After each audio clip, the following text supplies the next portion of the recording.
In a world where insanity reigns supreme and safety pin manufacturers are running out of metal for the diapers of the leftists, it's comforting to know an ancient, fat, long-haired, bearded reprobate has your mind in mind.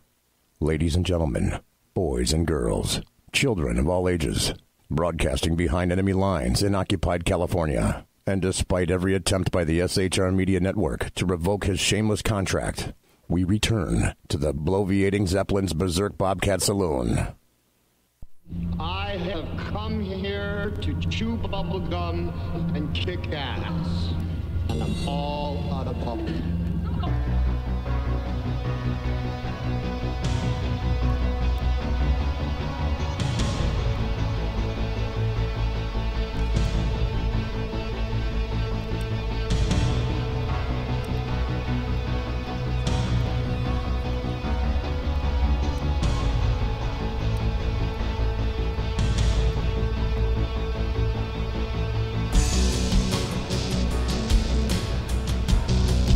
Ladies and gentlemen, boys and girls, children of all ages, welcome to the bloviating Zeppelin's Berserk Bobcat Saloon radio show, live and direct.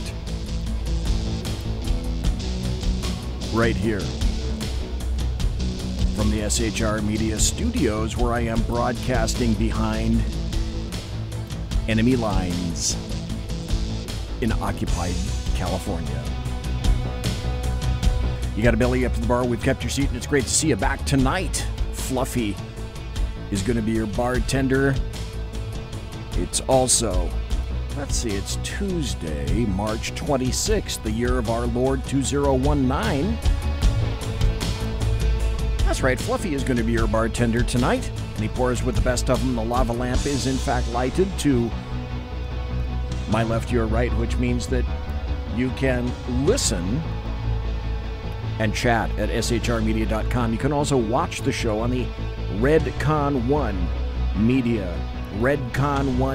Facebook page. Go there right now, quick like a bunny. Or the SHR Media Facebook page, or the SHR Media YouTube channel. Thanks again to Big Sarge for letting me on. Redcon 1 Media. Redcon 1 Media. Click like. Go there right now. You can watch the show. I gotta tell you this, we don't water our drinks just like we don't water our conversation. Politics, religion, crime, culture, economics, race, sex, science, law, we talk about it all right here at the Saloon. Nothing is sacred, the speech is free, but the booze is not. All we ask is that you flush the toilet, jiggle the handle, and don't forget to tip your waitress. Tonight is a bifurcated show. In the first hour, we have Ken McClinton from TECN, the Exceptional Conservative Network. He's on for the first hour. The second hour is an SHR Media special report, which revolves around, I know you're going to be shocked to hear this, the Mueller report, which actually reveals and confirms something that we suspected for quite some time. There was, in fact, and I submit there is currently, an active soft coup against the people, the citizens of the United States of America. We will get into that the second hour. Now, unfortunately, Ken wasn't able to have his show tonight. We're going to see if I'm going to be sufficiently lucky to get him on tonight. One ringy-dingy. Two ringy-dingies. Because sometimes it doesn't occur in the first time. Mr. Ken, are you there, sir? Good evening, sir, and welcome. Thank you so much for having me on your program. Well, we were commiserating probably about half hour ago, and I caught something on Facebook which indicated that, son of a bitch, your show was not on tonight. So two things came to my brain. Number one, I am sorry to hear that. And number two, I do appreciate you hanging around long enough to be on the show tonight. So, I mean, come on. Listen, to Mark the Bloviating Zeppelin. Yes, sir. As we bow in thou presence, of course. What better person to spend the evening with than you? Well, Thank you very much. And it won't be long. It'll be an hour. And as we all know, an hour goes on radio just like, quick like a bunny. And it's gone. Isn't that true? Especially the ones at the Planned Parenthood clinic. But anyway.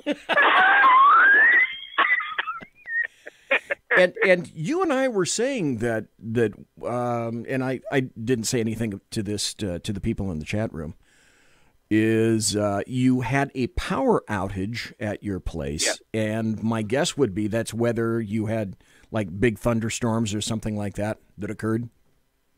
No. Sometimes it blacks out here in Washington, D.C. And unfortunately, in our neighborhood, one of the drug dealers may have hit the line accidentally, and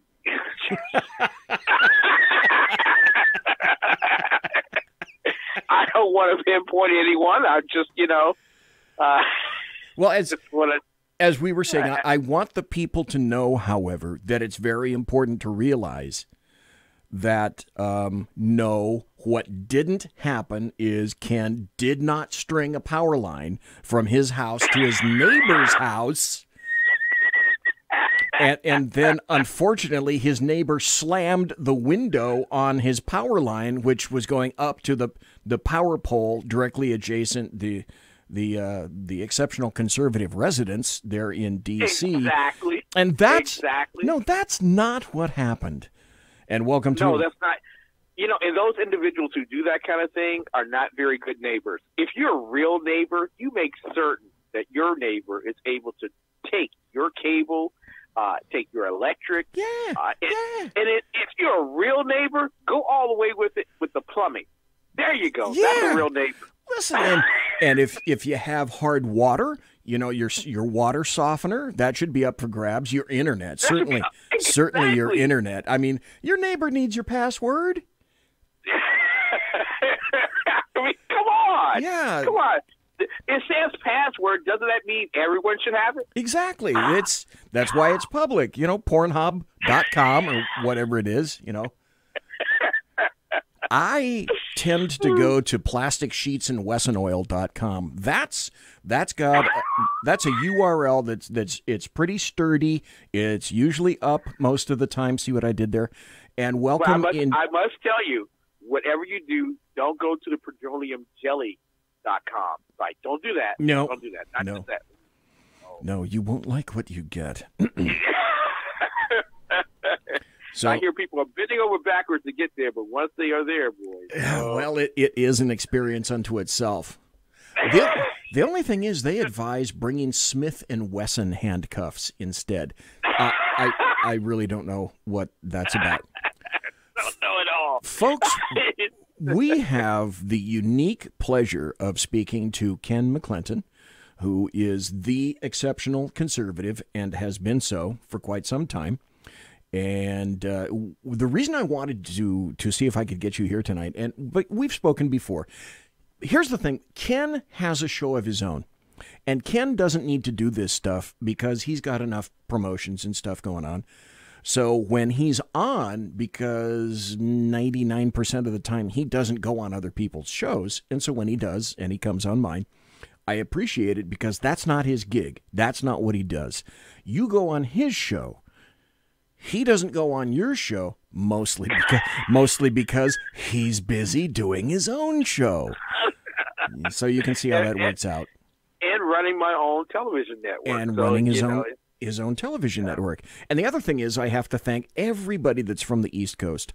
I always have to thank up front for, hey, it's 8:10 here on the West Coast. That means it's 11:10 on the East Coast where you are right now, and essentially you would have already wrapped up your show about 10 minutes ago. Mm-hmm. So, exactly. By the way, thanks for Alaskan being in chat, Andy Wood being in chat, and thanks for Mike being in chat. Appreciate it. So, folks, I wanted to get Ken on here, and I want to illustrate how important it is. I've had Ken on before, but because I'm on the Redcon One Media, it's a new network, and I want to make sure that I introduce Ken to everybody there. Nice big network. Big Sarge, thanks again for allowing me there. And then maybe Ken can pick up some listeners here. Big Sarge can pick up some listeners, because if there's one thing that I've found out in the years since I've met Ken is what a great guy, what a great story, what a life story. Now, before we get into anything more, the first thing I want to make sure that we do is that I acknowledge your social media. So please tell folks, where can you be found on social media, on your website, and then also please tell people about your show and where that can be seen, please. Oh, well, first and foremost, thank you, and congratulations to Webcom, because you have probably one of the greatest writers and greatest orators of conservative thought in America on your network. So congratulations to you all. Not enough kudos would give justice to the great gift of having Vince Deppie on your television network and on your radio network as well. I happen to be the president and CEO of TECN TV out of Washington, D.C. That is the Exceptional Conservative Network TV, or better known to others who listen to Pastor Greg Young, it is the Exceptional Christian Network TV. You can find us at theexceptionalconservativeshow.com. It's written long because it's intended for people who really want to be there. The exceptionalconservativeshow.com, and you can go there and listen to all of the great people who are on our network. Michael Vasquez, Greg Young, Dr. Jane Ruby will be joining us next week on our network. So we're growing by leaps and bounds. Randy and April from Italy, Pastor Dave from East Africa. Wow. So we have, West Africa, not to be confused with East Africa, West Africa. So we have a growing network, and we're really, really appreciative of the fact that people are actually tuning in and listening. They can find me on Facebook when I'm not in prison at Kenneth McClinton, or you go there for American Conservative Nation News, or the Exceptional Conservative Network, or TECN TV. You can find us anywhere on Facebook, on Twitter, the same way you can find me at Mr. Exceptional, or at Gab, you can find me as Mr. Exceptional as well. But whatever you do, when you do find me, stay with me, because I love having guests. I love having family. And most importantly, I love being around Vince Deppie. He's a tremendous asset to the conservative movement, and certainly an asset to any broadcasting network out there. Well, thank you very much. See, I knew that $20 was well spent. So thank you. I really appreciate that. But you misread the invoice. It was $200. Oh. Okay. So I'm what you're saying is I'm $180 light. Then. You're on our payment plan. Yeah, can I go to the monthly payment plan, $20 a month? I think I can handle the strokes on that one. Folks, also, if you're on Twitter, you can follow Ken at Ken McClinton, lowercase, at Ken McClinton, MCCLENTON, and also on TECN TV, television station. And also, I noticed that you have your own website, and this has really been spiffed up, theexceptionalconservativeshow.com. theexceptionalconservativeshow.com. And whoever is handling your web stuff, darn, mister, they're doing a really nice job. That looks really, really nice. You know what I found about business success? This is the one thing I found about business success, is you have to be willing to fire the person who's in charge of crap. And so that's exactly what I did. I went out of my way to fire the person who's responsible for the crap that I used to put together, and that was me.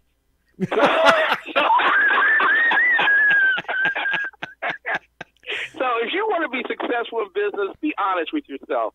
If you know you present crap to the world, fire yourself and hire someone who does. So we got a great team of people that work with me. Deborah Frazier, my chief financial officer, Bonnie Williams, the producer for my show, Dr. Jane Ruby, who is my network advisor. And so they're helping me turn my network around. And I hope that you like what you see. Also, whatever you do, if you miss any of the big interviews that I have on my show, you can go to our YouTube channel, the Exceptional Conservative Network channel, and you can watch some of the great interviews that we have there. Very important thing to point out. I want to go into your background a little bit, but before that, I want to go into how you and I met. Not so terribly long ago. You took my job. I don't know if I could say exactly that. Yeah, I used to carry Sean and Clint's bags and everything. Oh, that's okay. All right. Yeah. Okay. Now I get it. Now I get it. Now I see what you're doing there. Okay. So, folks, in 2016, I retired after 41 years in law enforcement, and I had been in radio in the 70s, originally at KFBK before a certain little fuzzball got there. And then I went to college and started pushing around cop cars and that kind of stuff. I retired in 2016, and that was the first year. 2016? Yeah, that's right. 2016 was the first year that Sackhead Sean and Sackhead Clint hijacked me and forced me to drive my Kraut car, the back of it packed with radio equipment, while they flew in sumptuous comfort on Southwest. No, Mr. Stupid here had to drive in the 110-degree heat down I-5 in California with a K, and then go east over to Las Vegas, and they were already, having pedicures and manicures, and women were fanning them and whatnot. And so I had to, just like you, Ken, I had to carry the bags in.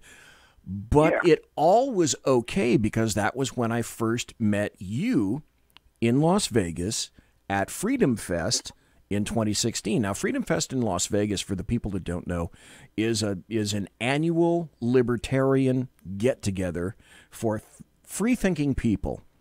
And SHR Media has historically had a presence there, and that was the first time that I met Ken. So basically, we did iterations of our own show.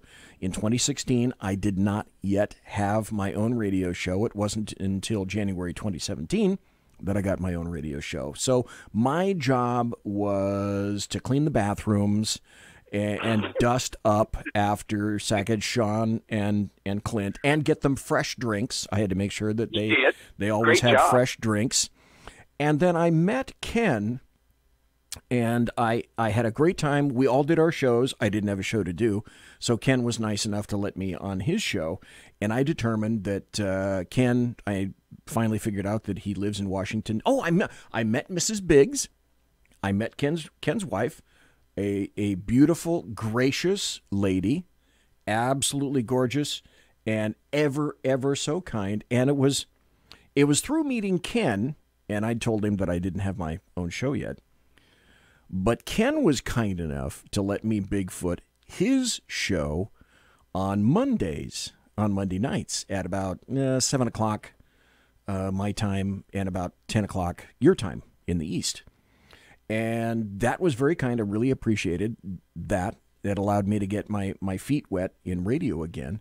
And then since that time, pretty much every Monday, Ken has continued to allow me to be on the show. That got me back into radio. That got me thinking again about doing radio. That basically told me I could do radio again. I had the ability to do that. And so I want to always publicly acknowledge Ken McClinton for a couple of things. Number one, I met you, great guy. Folks, when you hear his life story and what he is committed to do, and then I met his wife, I met him, and he was kind enough to let me on his air when he certainly didn't need to by any stretch of the imagination. He has been an excellent and a continuing success in radio and now on television at TECN.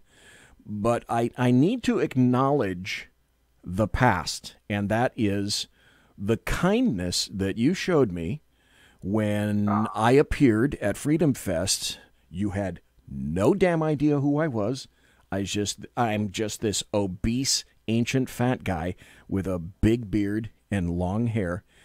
And you treated me exquisitely, and I will never forget that. And I thank you for the opportunity from the bottom of my heart to have been on your show from essentially 2016 on. And I have to acknowledge that. I greatly appreciate it. And thank you, Ken. Listen, the honor is all mine. When I speak about you, after you pay me, when I speak about you,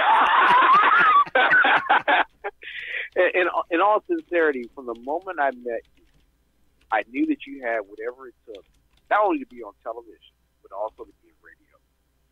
You have a great, great sense of not only the timing, but the sensibility of knowing when to switch on and switch off. You have a tremendous sense of humor, and you are solidly in depth in fiction and in nonfiction. When we say fiction, we refer to Democrats, nonfiction, Republicans. Right. And right, so, right. Absolutely true. Absolutely true. But you have a great depth of life, liberty, and the pursuit of happiness that just pervades the atmosphere wherever you're at. What I found intolerable about meeting you the first time is that you took away my job as a person who carried the bags and brought the drinks and everything. And I was really, really, really, really offended by all of that and everything. So I could no longer serve Clint and Sean the way they were supposed to be served. And you took that. And so I was so upset with you. But on the other hand, it lent itself to an entirely different future for you from radio and into television where you are today. So my liberator was not Lincoln; it was Giuseppe. Although Sackheads Clint has let me know in no uncertain terms that he fervently believes that I met Lincoln many, many years ago. And you played golf with Grant. Yeah. I understand. Yeah. No, it's true. He says somewhere in my closet I still have one of those real tall hats. And I just haven't brought it in yet. But you know the great thing about playing golf with Grant is that tee time was always on the 19th green. Yeah. He was not really what you would call a teetotaler at all. So he and I do share one thing in common, at least. And what's that? We've been known to have a drink now and then, not with any great frequency, mind you. Just like at the end of all my shows. Let's go into the background, though. Hey, subtle? Was that subtle? Huh? Was that okay? That was subtle. Okay. That was subtle. See, Thank you. those are the sensibilities of anchorship that you have that very few people have. Right. Where was it? Some guy 3 hours from now will pick up and say, "Wait a minute." And then another guy will say, "Where do white women at?" And I pretty much say, "I just don't know. They're certainly not in the studio. I can tell you that right now. They are not in the studio. They're not in my studio. I suspect they may not be in your studio. I just don't know." You're in D.C. right now, and you've been in D.C. for a number of years. Where did you grow up? My entire life. Oh, your entire life? Okay. Yeah, I'm a native Washingtonian. Okay, so you grew up there. Okay, got it. And I spent my summers in West Point, Mississippi. I'm a Southern gentleman at heart, despite what my wife says. I schooled at some of the better private Catholic schools in D.C. Okay. I went on to college, spent some time at UDC, some time at Howard University, and then spent some more money at Potomac College in Washington, D.C. I studied economics. I studied psychology. I had my English associate's degree in like a year and a half for my time at UDC. But one of the problems why I didn't finish college in like 3 years, because I was on the pace of doing it in 3 years, is that I had this great love for radio. And I actually spent more time in the radio studio than I did ever in the classroom. Although I didn't really need to, because I would, just go in and just recite whatever someone was talking about, just passing. So, but I had a great affinity for radio. So I went in and I became the news engineer, a news editor for a radio program. And they said, Ken, you're very good at doing the news. Why don't you come up with your own show? And so my own show was a political show in my freshman year of school. And it was so good. What I found out as I was skipping class, my professor would tell me as I was going up the elevator at UBC, yeah, you had a great show today. It was good information right there, man. I hope you're ready for the exam.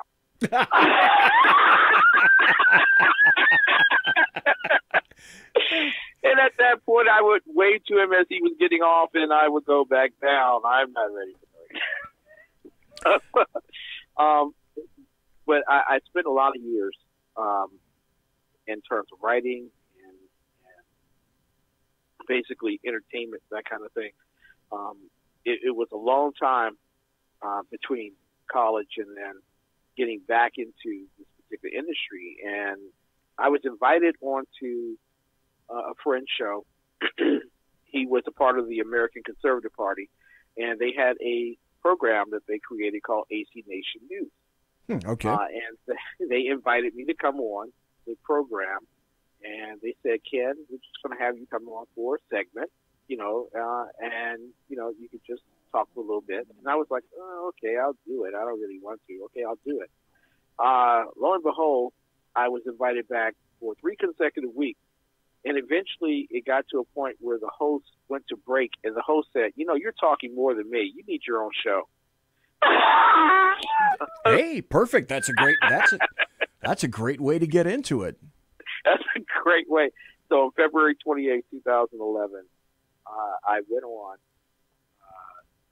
their network with my own show. It was supposed to start just one Monday a week. I would just do one show. My first show, my guest who swore to me that afternoon, I will be there. I will text. He was running for Texas Commission. Oh God! I will. God! Right. Don't worry about it. As sure as I'm black, I will be there. Jeez. And now I'm questioning his blackness, but he didn't show up. Of course.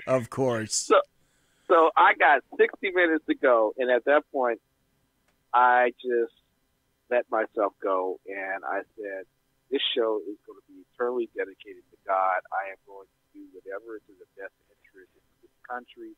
And I went through a whole soliloquy of 60 minutes, and I didn't have commercials back then. So I spoke 60 consecutive minutes, and they finally took me off the air. And they say, Ken, did you write all that thing down? I mean, what you were talking, I was like, no, that was just coming right off my head. They said, wow, that's great. You need to keep that up. So eventually we went from one show a week to doing 3 shows a week to eventually doing 5 shows a week over the years. And so that's where we are today. I've also started doing a program called the American Conservative Exploration of the Inspired Word of God, Bible study. It's not trying to show people that I'm holier than thou or that I'm more scholarly than others, but it's actually a pursuit of the truth and looking at the Bible in the not only the Hebrew and the Greek, but also the interpretation of that because I'm an originalist when it comes to studies as well. So I'm on 6 days a week now. I run my own network, television network, and it is the greatest joy. If I had to give up sex, I would for doing what I do. But I don't have to because all the ladies are outside my studio just waiting for me to finish. And of course, I get it. I see what you did there. Finish in more ways than one. Okay, I get that. Yeah. Okay, folks, we are talking to Ken McClinton of TECN, the Exceptional Conservative Network. We're going to take a break. When we come back, I want to talk to Ken about his religion, what informs him, and how he got into politics. And I'm going to relate very briefly my very, very, very first shift in radio. And from there, it'll even get more interesting because that's just the nature of Ken's life. Folks, you're listening to Ken McClelton. He's here for the first hour of TECN, the Exceptional Conservative Network, a great TV station that you must and should see. I'm the Bloviating Zeppelin, and you're listening to me live and direct right here in the SHR Media Studios at the Bloviating Zeppelin's Berserk Bobcat Saloon radio show. Don't go anywhere. Pretty please come right back. Conservative media done right. You're listening to the SHR Media Network. Hey, this is Michael Wright. And I'm Shannon Wright. Join us for The Right Way with Shannon and Mike, Monday through Thursday from 7 to 9 a.m. right here on SHR Media. Why are they joining us? For fun things like sports, politics. Oh, maybe some news and entertainment? And all kinds of other things. Money and recipes and events, all kinds of stuff. Yeah, so join us Monday through Thursday, 7 to 9 a.m. here on shrmedia.com.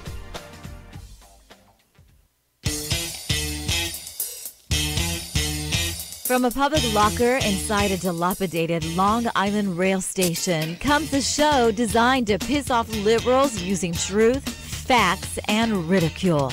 The Lid Radio Show, featuring the conservative voice from the People's Republic of New York, the Lid himself, Jeff Dunitz. Tune in every Wednesday at 2 p.m. Eastern, 11 a.m. Pacific on the SHR Media Network. Go to shrmedia.com. At Lid Radio, we fight for the truth, justice, and a good kosher T-bone. If you don't listen, Hillary Clinton might sneak into your bedroom in her housecoat late at night and blame you for her election loss. It's the Lid Radio Show with Jeff Dunitz.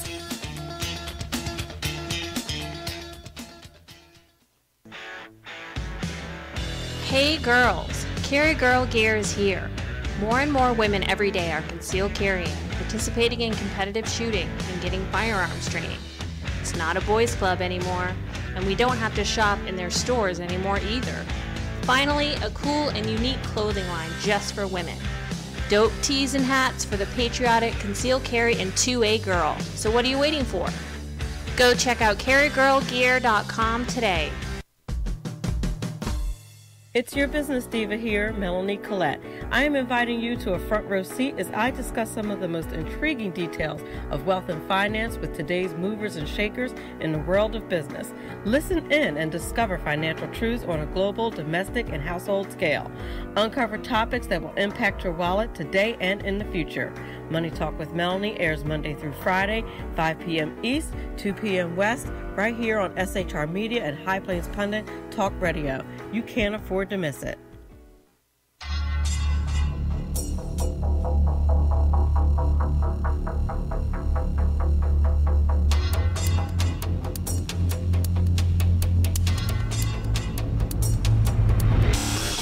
The new show on the SHR Media Network, Sackheads Against Tyranny. On shrmedia.com. Go there quick like a bunny, 11 p.m. Eastern, 8 p.m. Pacific every Wednesday. Live and direct on the SHR Media Network.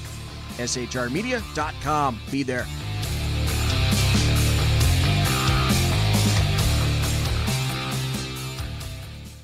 For 50 years, I've seen the American people blinded by corrupt politicians, a lapdog media, and deceptive Islam. The one thing the elites fear is one man with a cane. I'm Dave Milner.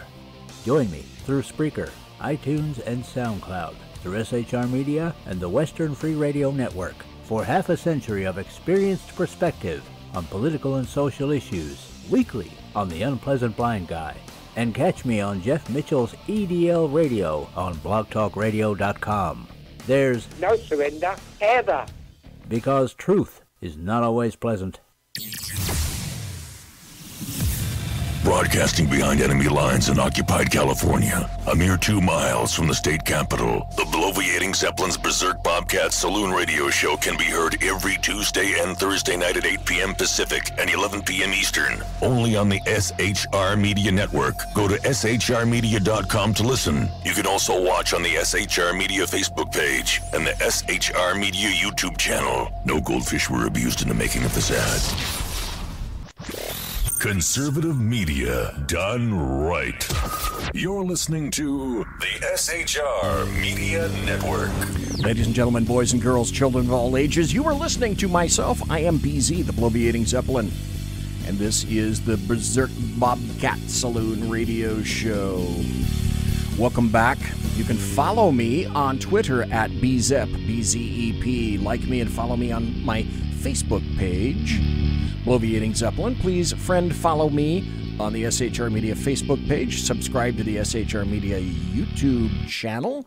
Click notifications. Give our videos a thumbs up. Great hosts, great videos, great shows. I'm also on the Redcon One Media also, so please click like, friend, and follow me there as well. I'm trying to get myself out of the category of the best late-night conservatarian talk show you've never heard of. So I said, like I said last week, I want to make my dogs at home. I want to make Clyde the Bobcat and Demi the Studio Cat finally proud of BZ. Tonight, folks, we have the pleasure of speaking to Ken McClinton of the Exceptional Conservative Show and the Exceptional Conservative Network. Ken, I greatly appreciate the time that you are taking to be with us here tonight. Oh, please. Oh, please. Listen, and you can always tune in and listen to Biff on Monday nights at 10:20 p.m. on my show, the Exceptional Conservative Show, where he is so much better than he is on this show. That's how great he is. He saves his best for being on my show. He upstages me, and then I have to spend the rest of the night trying to figure out what I'm going to do to try to catch that. He is just a tremendous asset. I really love you, man. Thank you very much. Also, I want to say one quick thing. I want to say this real quick. Sure. Mary Brockman is my bouncer in chief. If you diss her, you diss me, you will be dismissed from our program. Oh. So there you go. Love you, Mary. Wow. Also in chat, I got to say welcome to guest 7062, one viewer, Mary Brockman, the Alaskan, Dave Milner, and a couple of other folks that have leaked into the chat room itself. I got to tell you this, Ken, and I suspect that by now you already know. Now, Ken, when he promos the show on Mondays, I'll be in there, and BZ will be there and Ken's got a topic. And Ken, I'm sure, has already sussed this out. Is my job, essentially, on Ken's show is to make sure... What? You already know? Are you trying to say you already know what I'm going to say? I know what you're going to say. Okay. Well, my job on Ken's show is basically to make sure that I don't address anything that has to do with the topic that he's chosen for me that night. And I know inherently Ken intuits that. He knows that that's my job, and he's kind enough to roll with me about it. In other words, he'll try to get me back on track a little bit, and I'll take the ball and I'll roll in some other kind of crazy-ass direction. But the bottom line is, we both have a good time doing it.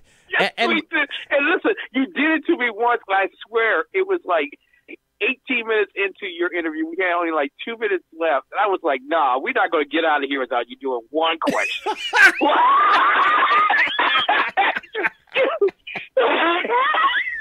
And you even turned that thing around. Yeah. Be careful when you have I know. BZ. That's true. It can occasionally be a big slap down where, okay, you really want to do this to me, BZ? All right. Okay. All right. I got it. Let's see how you like this thing. Let's see how you like this. How do you like me now, BZ? I do want to say this. Sean and Clint came onto my show once, and I was very, distinguished with them, asking them general questions. And they were like, wait a minute. You come on our program, and you sound like you haven't had your medicine yet. on my program, you act like this. It's the same way. I think it's just the nature of our business this way. It is. We pull each other's pigtails. We try to dunk them. We try to dunk them a little bit in the inkwell. That really dates me right there. I know Ken knows what I'm talking about. But it's all good, clean fun. It's all good, clean fun. Yeah, exactly. It is. If you can't screw up somebody else's show, why have your own? Exactly. Which is one of the reasons. Thank you. That's one of the reasons. That's one of the reasons that I wanted you here tonight, and for you to also tell everybody, because you were talking about being in radio and that you were doing politics, and that leads me to one of my primary questions: is how did you get into politics? Were you a political guy in the first place, or was there any particular event that occurred, or that you experienced, or you saw, and all of a sudden a little light went on, bing, okay, I'm doing politics? Well, BZ, I like to break it down for you very simultaneously. Okay. Just want to make it certain for you to understand it to the proportion in which I'm going to be speaking to. I realized at birth that I was conservative.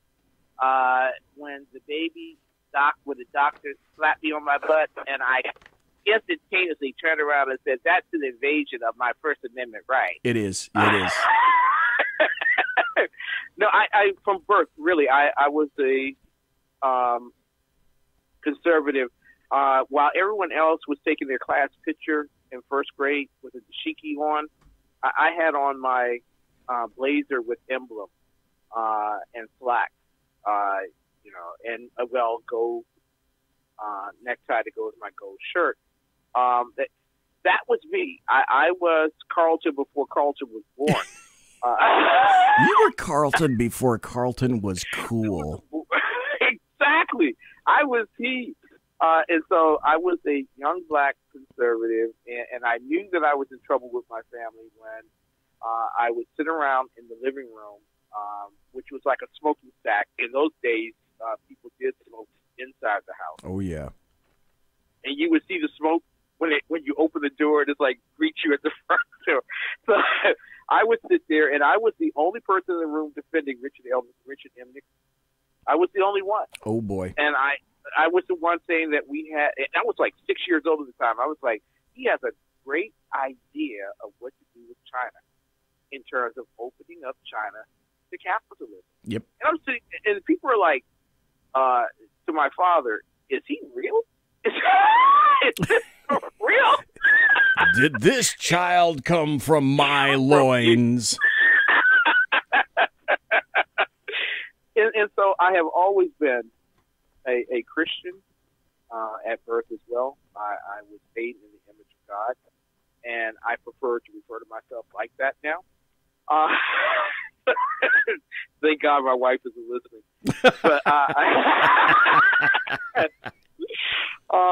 But I've always been a Christian. I've always been a conservative. I've always had very orthodox views, which were innately different from members of my immediate family and others in my community. Being born in Washington, D.C., where you're given a voter ID card at birth that says D on it, it is quite revolutionary for someone to come out and say, well, I wouldn't dare vote for anyone, Mondale or anyone else, the first time around, unless they were Ronald Reagan. And so I voted for Ronald Reagan. I wrote in the school newspaper the need to vote as a conservative, which I tell you, if you really want to get along with your friends at the Catholic school, no, don't do that. Don't write about your political views. No. But I was all the way straight up conservative, and so one of the great things I learned in life is that people will respect you even if they have a different opinion from you, if you remain coarse and strong and strident in your own viewpoint. Yep. I wouldn't back down in any debate, and often I won debates. And in fact, one of the people that I used to debate now comes on my show on Thursday night, Michael Brown. He's a loyal progressive, an Obamanite to the nth degree. But when you listen to him on my program, and Mary can vouch for me in the chat room, I debate him as if I were in high school, and I tear him up every time he comes on my program. And eventually, recently, he started agreeing with me on stuff, and I'm like, whoa, you gonna mess with the ratings? Whoa, what's going? What? What's going on here? Oh man! And so I, as a Christian, and people have to understand that I am not Jesus. I never say that I am Jesus, but I do follow Christ. And my pursuit of Him, I have learned in the Scriptures that there is nothing there that says that I need a civil right to tell me that I'm equal to any man based on color, because my natural rights tell me that I'm equal to every man because they were created in the image of God. So where I begin in my respect for other men is where they begin in their respect for God. So I have a very harsh tone to Democrats who have the audacity to the city of brotherly love, boo God, boo Jerusalem, boo Israel. I have a very difficult time with individuals telling me that I am evil and despotic because I want to own a handgun or a shotgun, and yet they believe in killing babies after they've been born. And even will come on the air as a governor and explain to you the reasonings as to why you should. So I have very strong views and values, and I have on my website the 5 keys to winning back urban America. They're very simple. Christ first, conservatism, capitalism, constitutionalism, or rule of law, and individual sovereignty. If Republicans want to win back urban America, go back with those 5 principles and you will win urban America over. And congratulations to Donald Trump, because he's shown exactly how you should deal with Democrat socialists. They're not Democrats anymore. They're socialist tyrannists. No, he's shown them. They face them down. They're under the guise. They're not even Democrats anymore. And when they advocate openly for Democrat socialism, I'm confident now. It's like listening to people, listening to Muslims tell you what they're going to do. After a few explosions, you really have to take them at their word. It's the Democrats after a few elections and the attempted destruction of the United States. Pretty soon you have to take them at their word and understand that they really do mean what they say. And I want to repeat those 5 keys to winning, because Ken is very, very correct when he says the 5 keys are Christianity, conservatism, capitalism, constitutionalism or the rule of law, and individual sovereignty. That's how we keep ourselves free. That's how we keep the liberties in the United States of America. I'm torn. We've got about 12 minutes left. I'm torn between going on one topic or hitting another. There was a situation that occurred in your life that I think at this point I'm going to forego. And I think instead of that, I found an article that I'd like you to comment on. It's from Raynard Jackson. And it came out, let's see, what is today? Tuesday. Oh, no, I'm sorry. It's almost Wednesday where you are. Yeah. Anyway, it came out on Monday. That was the marginalization of blacks by the Democrat. I call it they're socialist tyrannists at the juncture. Yeah. But I let me just quickly go to the issue I think that you're speaking to, and that was almost 4 years ago when my daughter, Shanice Milton, who was a 27-year-old reporter, coming home from covering a story on Capitol Hill,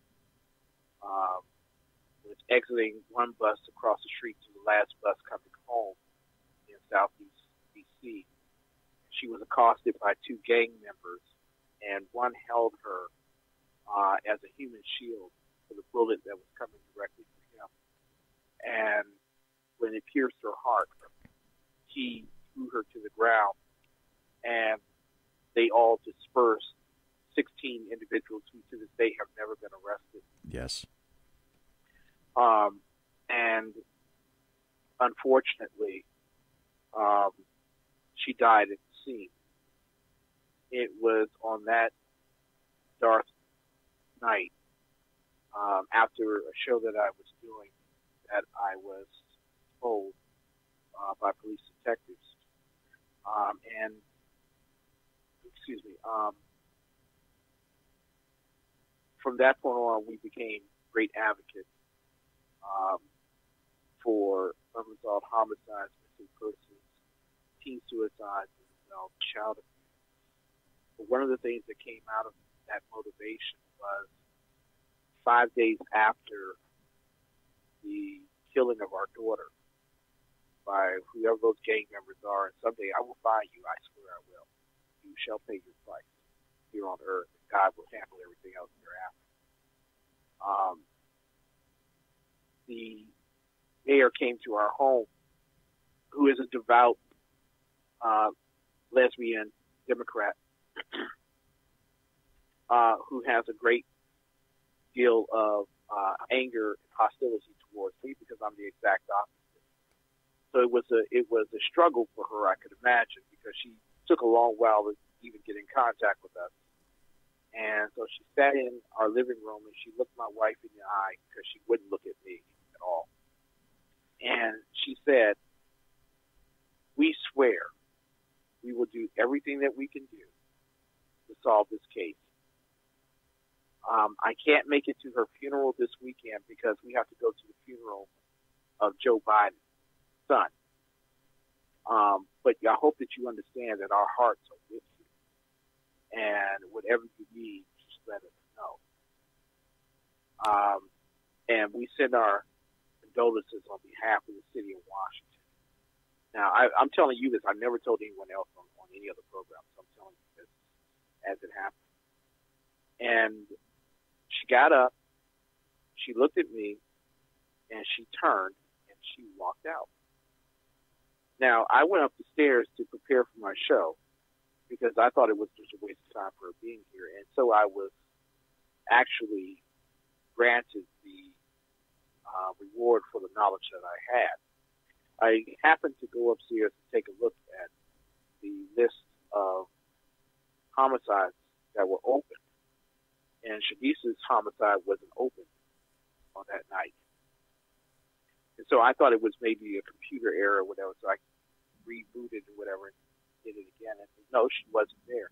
But I looked under the area called closed cases. 5 days after she was shot and killed, my daughter, 1 hour after having been put on, having the mayor put on her performance at our home, she was listed as a cold case. It was at that point that I went ballistic on my own program. And I sent that program all over the city. And I swore at that particular point I would fight every single night and day so that no parent would have to go through what we went through. And certainly there is nothing great and special about us, but there was something great and special about that little girl, Shanice, who could not follow in her father's footsteps as a conservative journalist because she would never get a job in Washington, D.C. But she told all the truths. She gave the greatest writing. She did over 300 articles for a paper, a community newspaper, in a little over a year and a half. She was on fire, and she was ready to be promoted, taken out to go to a major newspaper when she was cut down. And I swore I would never let anyone else have to go through that. So every Friday night on our program, after we open Open Park Closed Case, our own program that works with individuals and their families, on every Friday night, we do a program, a show, because one of the complaints that we heard was blacks, you don't hear about blacks in unresolved homicides or missing persons. If my child, my 6-year-old child was a little white girl, you would hear nothing about them. They'd be all over the news, So I made a commitment at that point that my network would do every Friday night a commitment to bringing attention to unresolved homicides, and particularly to certain communities that would not have media attention. And it has caught on with gangbusters at this point. And in fact, Friday night, we will have the daughter of a young man who was killed some 40-some-odd years ago on our program. She's demanding that justice be served. Her name is Angel Peyton Hammond. She's out of South Carolina. Her father was killed back in the 1970s. And there is belief that they know who did it, but they won't close the case in terms of they won't open the case to close it on the person who did it. So we're going to bring national attention to that story on Friday night, and hopefully big things will come from that. But my hope and aspirations are that TCM-TV will be known as a nation, as a television station that was committed to bringing hope and inspiration and closure to families who suffered just. I was hesitant to mention this, and obviously I had the story back up because I wasn't sure if you wanted to go there or not, because I will respect where you do want to travel on the show. But I was also prepared, just in case you were going to go there, with a statistic that I think proves a great deal and illustrates most precisely who you are as an individual, who you are as a man, and who you are as a family. I've known 4 families personally who encountered situations like this where their children were either lost and never found again. That was one of 4 that I know personally. 3 were where their children died before they do by violence. 2 were by violence. 1 was in an accident. All 4 of those individuals divorced. Their family was scattered to the wind. And the statistic that I'd like to tell everybody, and I learned a great deal about that, is that after the death of a child in a family, roughly 60 to 70% or more of the families dissolve after a critical incident like that. The reason I bring this up is to illustrate how strong a man Ken McClinton is and how his conviction, his past, his God, and his circumstances inform him then and now. Ken still has a family. Ken has a wife. They are together. Ken has a vision. Ken has a commitment to conservatism. And one of the things that I wanted to get across tonight, if nothing else, is there will be a time for you and I to get together and discuss all sorts of political incidents and whatnot. But I wanted everybody, specifically those just listening at Redcon tonight, to understand the man, Ken McClinton, and his background, because in my estimation, that is critical to understanding what you do, and more importantly, why you do it. That is why I wanted to have you here tonight, Ken. I love you, man. I thank you so much for giving me the opportunity to come on the air and talk with you. I'm going to tell you, Redcon has a tremendous asset to you. You've been a great friend to me, and you are one of the most tremendous people I have ever met. And I thank God for giving me the opportunity to talk with you and your listening audience. And I pray even greater success for you, because you would do it. And what you can do for America, I don't think anybody else on radio and television can do. And I thank God for you, brother. Thank you very much, my brother. And when I say that, I mean it sincerely, and I think you know that as well. Before we go, I want you to, again, tell people where you can be found on social media, and more importantly, if they want to watch your show, where do they go and on what time? Well, first and foremost, I want to say that I run my house. You know what I'm saying? That's why my women don't leave me. You know what I'm saying? and Mary, don't go back tomorrow, Mary, and go into that chat room and tell her I said that, okay?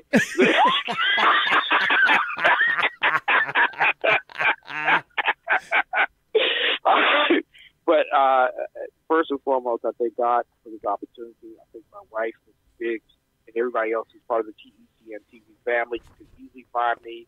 All you need to do is type in the exceptionalconservativeshow.com, exceptionalconservativeshow.com. Find me on Facebook at Ken McClinton. Wherever you wish to find me, you can find me.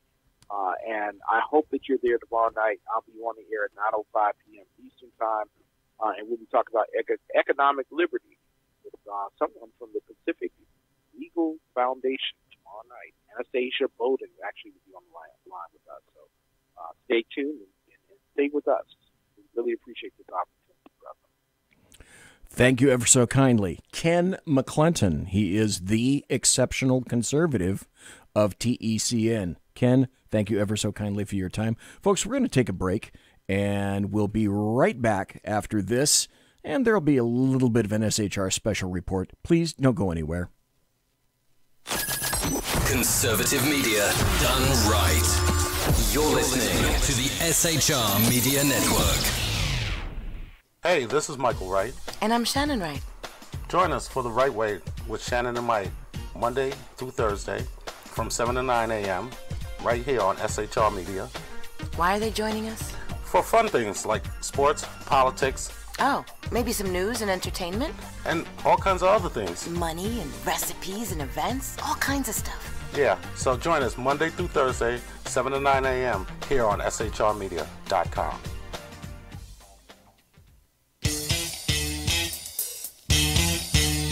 From a public locker inside a dilapidated Long Island rail station comes a show designed to piss off liberals using truth, facts, and ridicule.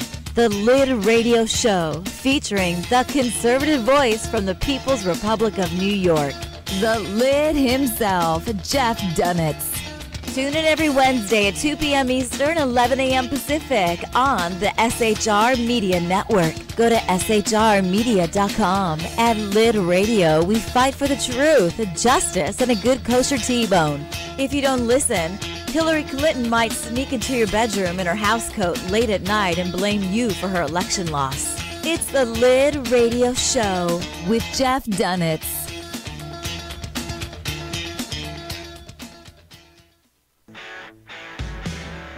Hey girls, Carry Girl Gear is here.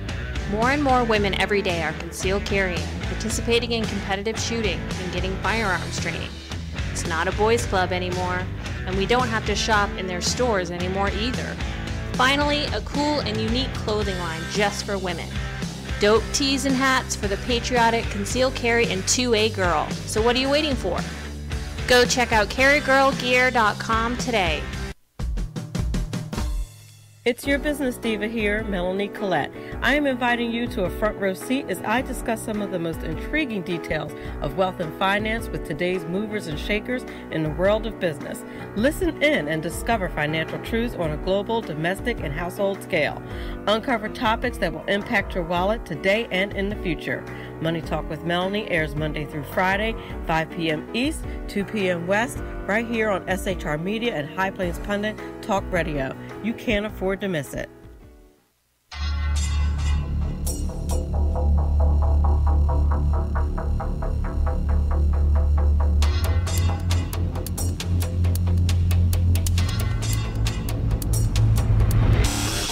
The new show on the SHR Media Network, Sackheads Against Tyranny. On shrmedia.com. Go there quick like a bunny, 11 p.m. Eastern, 8 p.m. Pacific every Wednesday. Live and direct on the SHR Media Network. shrmedia.com. Be there.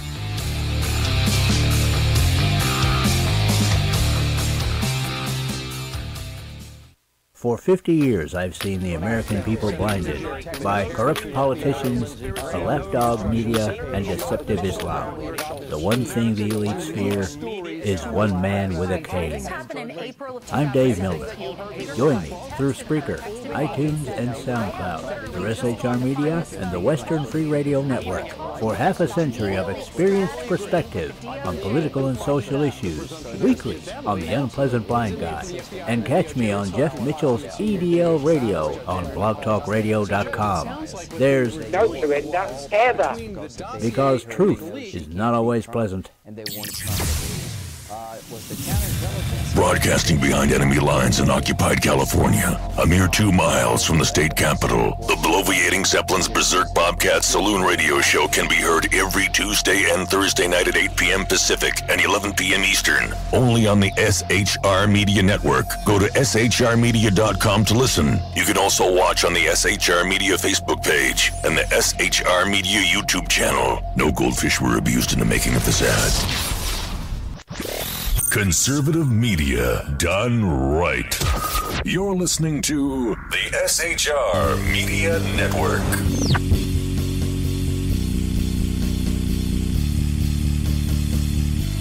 And we're back for the second hour.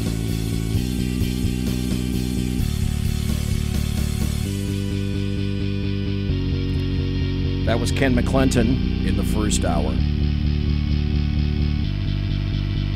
Thanks ever so kindly to Ken for being here tonight and for staying up late. It is now 5-6 minutes after the witching hour on the East Coast. We'll have Ken back.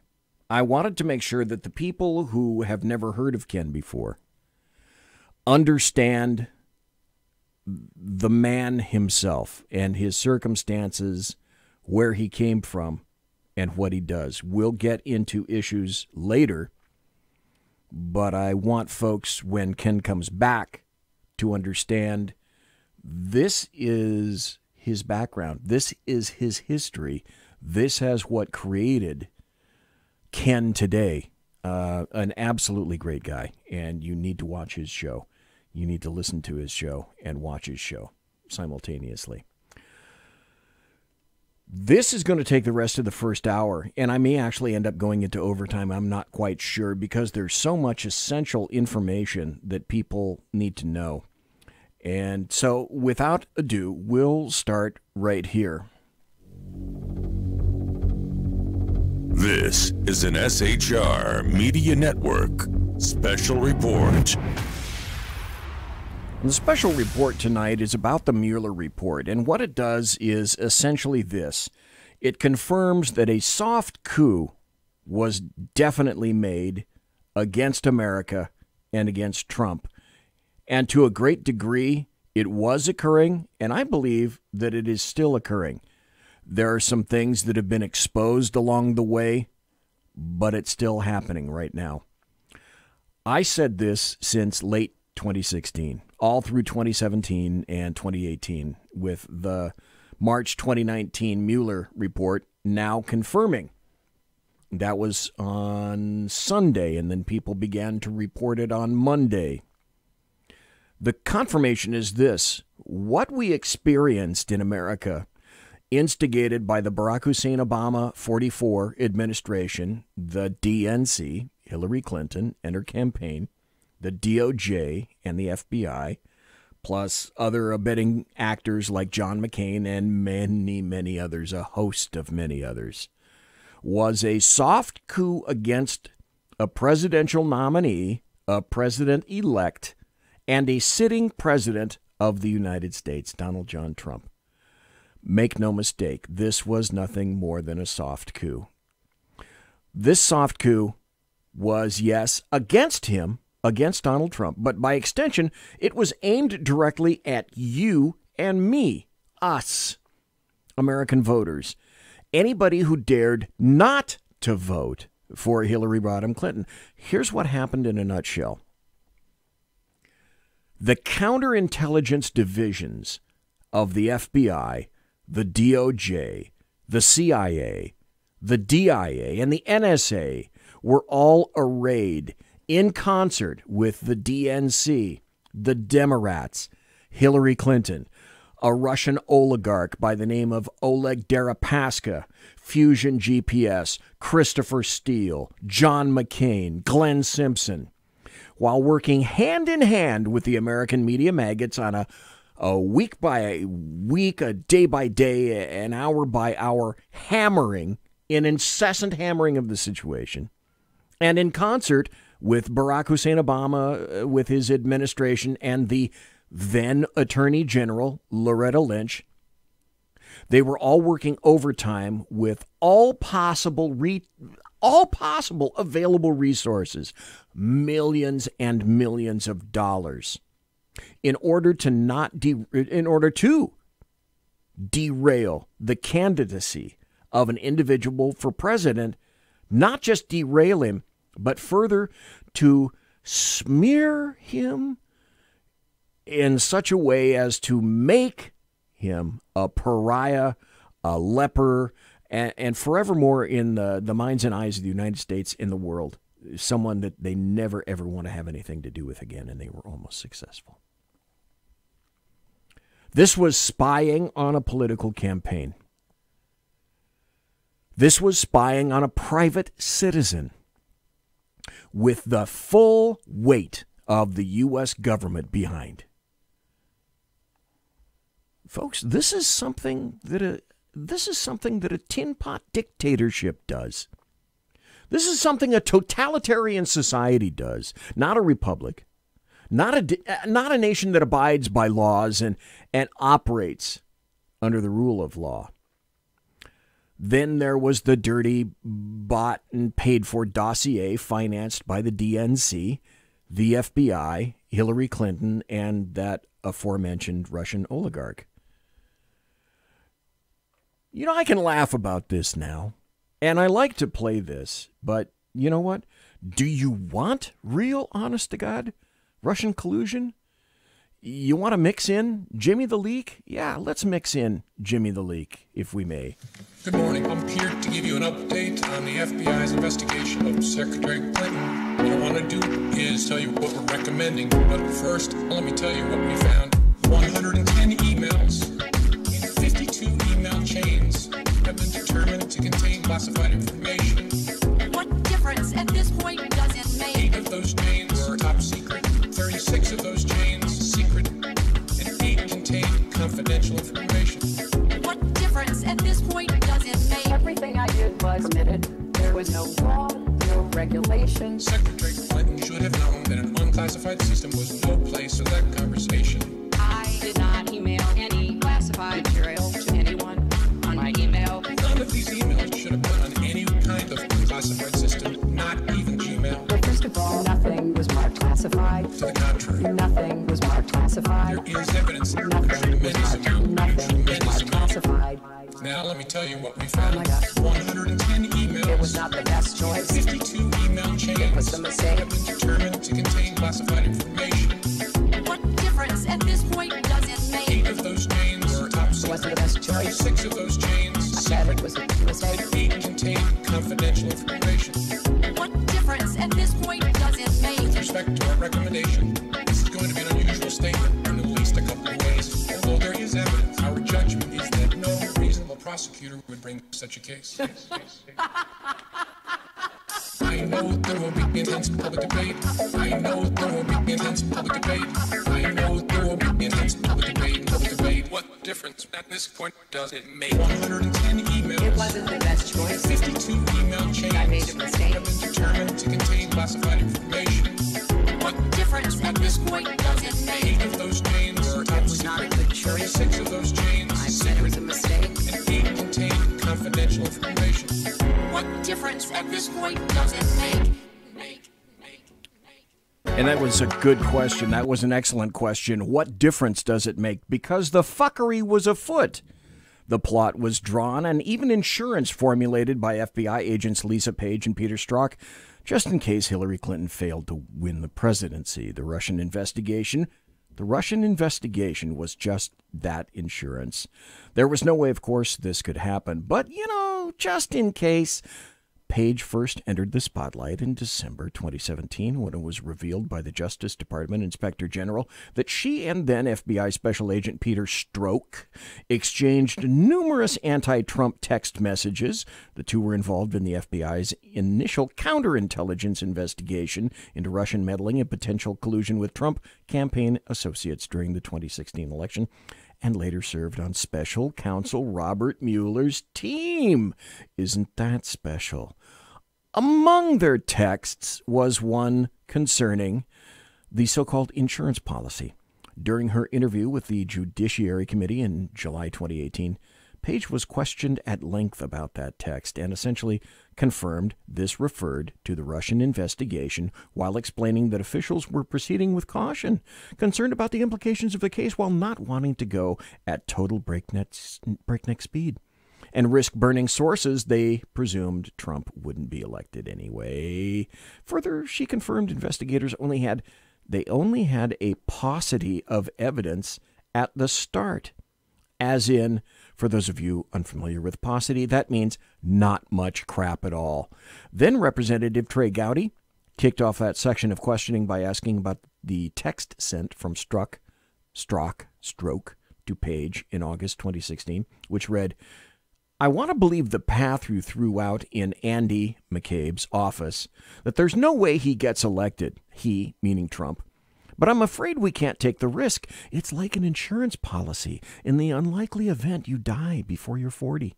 The former FBI lawyer explained how the FBI was trying to strike a balance with the investigation into the Trump campaign, which agents called Crossfire Hurricane. They had a name for it. Maybe you didn't know. Crossfire Hurricane. So upon the opening of the Crossfire Hurricane investigation, we had a number of discussions up through and including the director regularly, in which we were trying to find an answer to the question, right? Which is, there someone associated with the Trump campaign who's working with the Russians in order to obtain damaging information about Hillary Clinton, Page said. And given that it's August, we were very aware of the speed and sensitivity that we needed to operate under. Okay, you did catch that, correct? Okay, the director. Well, the director is none other than Jimmy the Leak Comey, who'd been kept in this loop. And there was a paucity of evidence. Lisa Page, and that even prior to the appointment of Robert Mueller as special counsel by assistant. This is so grand. This is so grand. Not very many people understand the linkage here. Even prior to the appointment of Robert Mueller as special counsel by Assistant Attorney General Rod Rosenstein, this is the same Rod Rosenstein who wrote a letter to President Trump outlining the various and numerous reasons in which to fire James Comey. They indicated there was no evidence to indicate Trump-Russia collusion. Now, this is from September of 2018. More than 9 months after the FBI opened its highly classified counterintelligence investigation into alleged coordination between the Trump campaign and Russia, FBI lawyer Lisa Page said investigators still couldn't say whether there was collusion, according to a transcript of Page's recent closed-door deposition. Imagine that. I think this represents that even as far as May 2017,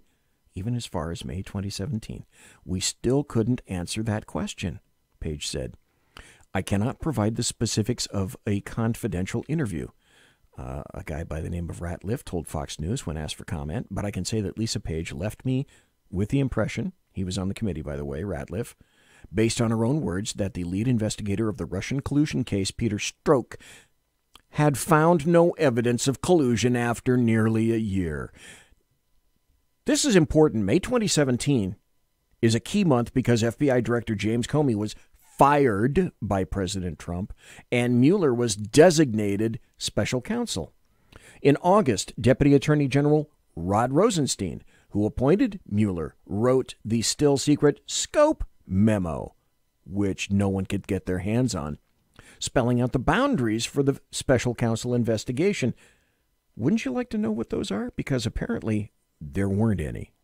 So why do you remember why it is that I call Comey Jimmy the Leak? Comey testified to the Senate Intelligence Committee in June of 2017 that he leaked memos that he wrote after conversations with Trump in order to force the appointment of a special counsel. This is a quote. I asked a friend of mine to share the content of a memo with a reporter.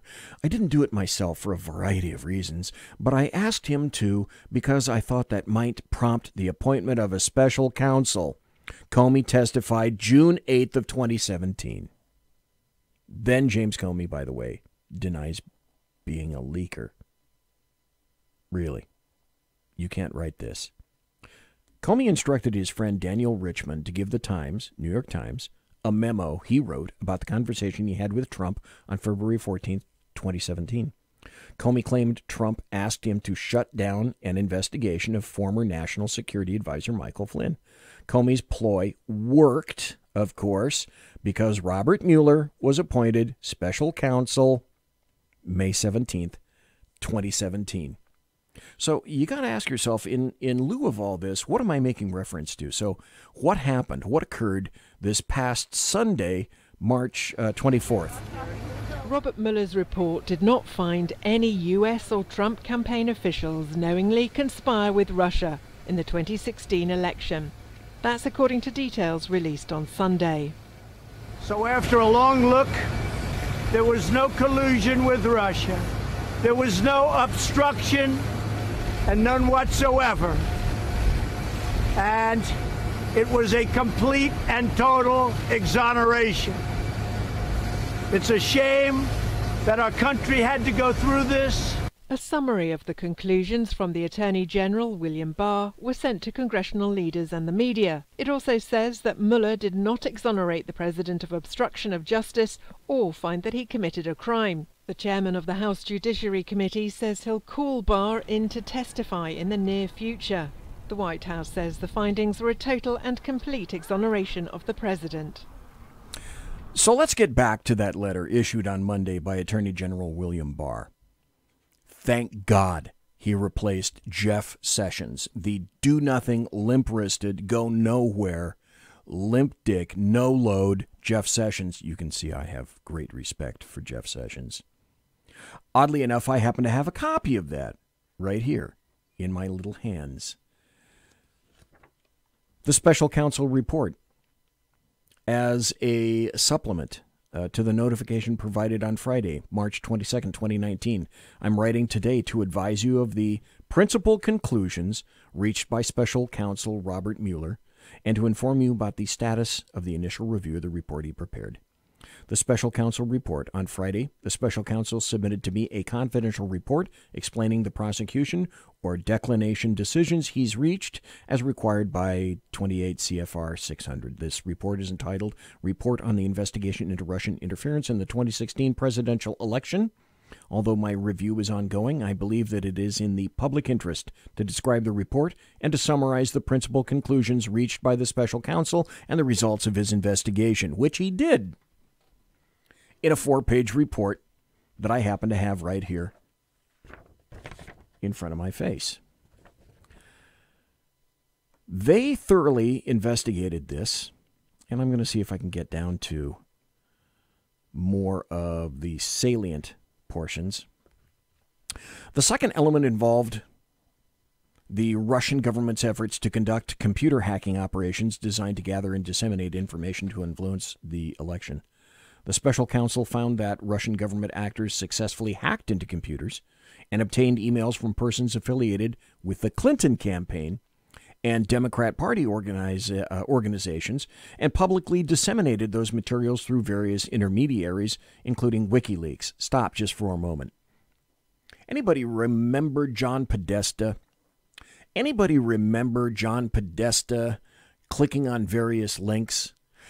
Let's ask ourselves logically, damn us for being logical, how did the hackers happen to get into DNC servers when they tried the exact same thing into Republican servers and were not able to do so? The Republicans were a little smarter than the Democrats at the time. So the fault for doing this, for accessing, for giving this information essentially to the hackers, belongs in no small part to John Podesta, who clicked on a link in an email which allowed them to get into the DNC.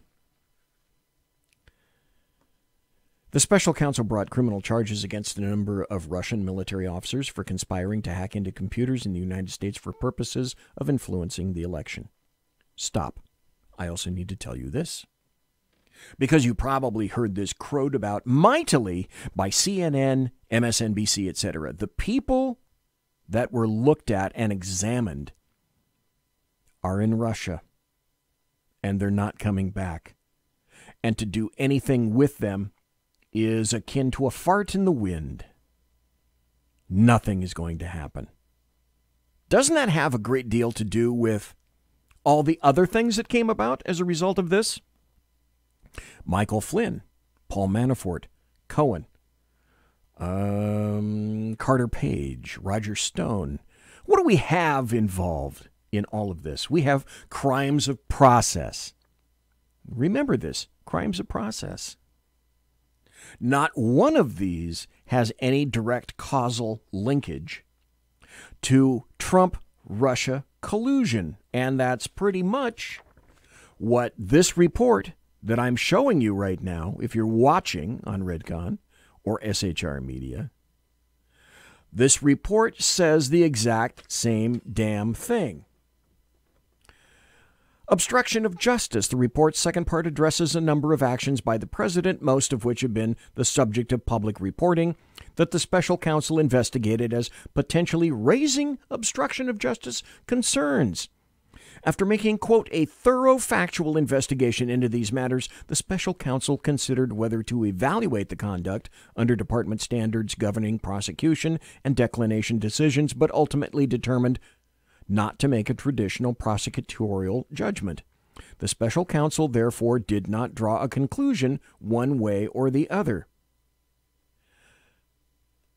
I was going to hit this later. I may as well hit it now. The special counsel did not draw a conclusion one way or the other as to whether the examined conduct constituted obstruction. This, then, is a recalcitrant conclusion. The job of Robert Mueller is to make a yay or a nay. And the reason he equivocated is politically involved.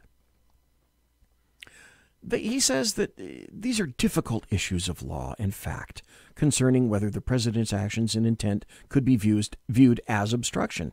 The special counsel states that while this report, and this is the hook that I believe Robert Mueller purposely provided to the leftists, to the LDAM, to the leftists, the Democrats, and the American media maggots. This sentence is what they have hooked into from this entire report. The special counsel states that while this report does not conclude that the president committed a crime, well, it also does not exonerate him. Stop. I believe at this point Alan Dershowitz has something very salient and very important to say about gives this. us a little bit more insight into the Mueller investigation. So now let's bring in Harvard Law Professor Emeritus Alan Dershowitz to help us break it down. Professor, great to have you with us today. Well, thank you. I'm probably going to be the only person on your show who is going to be very critical of Mueller. I thought it was a cop-out for him to say that there was not enough evidence to indict, but it's not an exoneration. On obstruction. And we're going to put a report out on obstruction. We're going to put a report out which says on the one hand, on the other hand. It sounds like a law school exam. That's not the job of the prosecutor. The job of the prosecutor is to decide yes or no. Make a Thank you. Not to equivocate, to specifically state yes or no. It's the bottom of the hour. It's my show. We're going to continue. decision. And then if you say yes, you indict. If you say no, you shut up. You don't go on and say, no, we're not going to indict, but let me tell you all the evidence that might have led us to indict.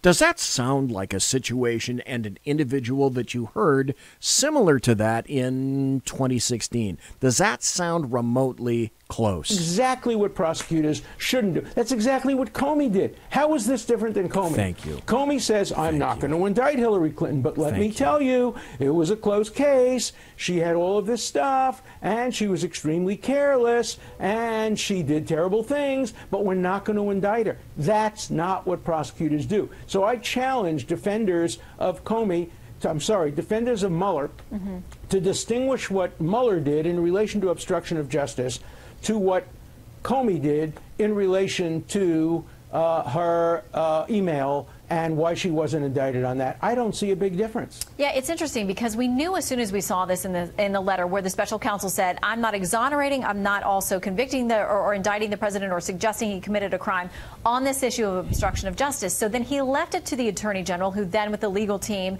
and with Rod Rosenstein and with others came to the conclusion that they did not see a factual basis for finding the president had obstructed justice. Stop. Do you think this is purposeful? You have to ask that question. It's only logical that you ask that question. Was it purposeful that Robert Mueller equivocated in this report, according to the summary that was released on Sunday by Attorney General William Barr? I think the answer is not just yes, but extra crispy, fuck yeah, yes. Interesting that Barr said it wasn't completely premised upon the point that they didn't find an underlying crime of any kind of collusion or any kind of trouble with Russia, but that did bear on the decision. He also said it wasn't about the constitutional question of whether or not you can indict a sitting president, but he said we looked at it and we thought that it was not worth pursuing. Now, Congressman Jerry Nadler, the chair of the House Judiciary, has tweeted quite a bit about this, and of course we knew that would be the point Democrats would jump to. He says Special Counsel Mueller worked for 22 months to determine the extent to which President Trump obstructed justice. Attorney General Barr took 2 days to tell the American people that while the president's not exonerated, there will be no action by DOJ.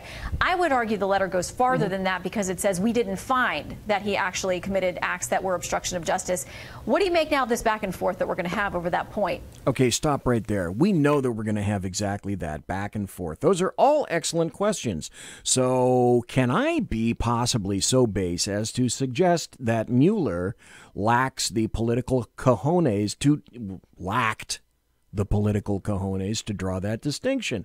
And may I also suggest that Mueller essentially Comey'd the situation? Yeah, I am using that name as a verb. Insofar as he drew clear and numerous points, but failed to do his damn job. Either there are events and situations worthy of prosecution, or there aren't. This was Mueller's job. He equivocated. You see, Robert Mueller and Jimmy the Leak aren't just friends.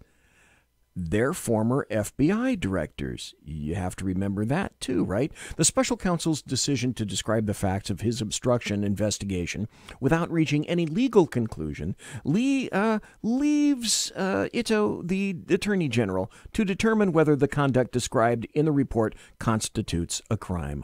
Over the course of the investigation, the special counsel's office engaged in discussions with certain department officials regarding many of the legal and factual matters at issue in the special counsel's obstruction investigation. In making this determination, we noted that the special counsel recognized that, quote, the evidence does not establish that the president was involved in an underlying crime related to Russian election interference. Now, this is what CNN and MSNBC and the rest are not going to emphasize.